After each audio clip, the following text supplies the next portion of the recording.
Mr. Speaker. Alistair Scott. Thank you, Mr. Speaker. I was hoping you'd give him a little extra time, sir, because I was just waiting for Mr. Robertson to explain his proposed transformative policy that with what? Well, with this $11,000 that we're getting every person over the age of 18, and how he was going to fund the $11,000 that apparently everyone is going to receive. Because it is not nonsense. It's absolutely a brain explosion from the Labor Party leader, which would be transformative. It would totally be transformative, sir, because it would have to be funded in some way, and I understand the proposed method of funding the transformative idea is just to wipe out benefits. Wipe out benefits. So the universal benefit that is being proposed would be very transformative, but I would also like to hear from the opposition how on earth that would be funded.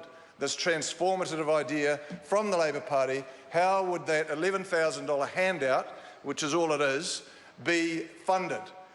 And you talk about a simplification, and that brings into the discussion the other word, the simplification. Well, if it's so simple, then let's hear where tax rates and GST rates would be if everyone was given a handout of $11,000 per annum, Mr. Speaker.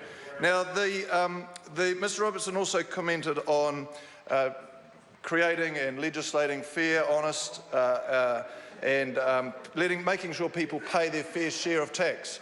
And that is exactly what we discussed in the last bill just a few minutes ago, where the withholding tax, GST on online services and student loans bill was discussed in committee. That is exactly what we're passing in this House, Mr. Speaker.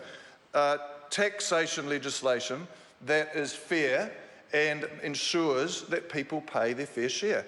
So, Mr. Robertson, I would invite you to come and take a call and explain how the transformative idea of the Labor Party, which is to give out $11,000, which will solve everyone's problems, somehow forgetting the people who are most in need, and it comes back again to the tax system that we have, which supports those that are most in need, not just giving them all the same.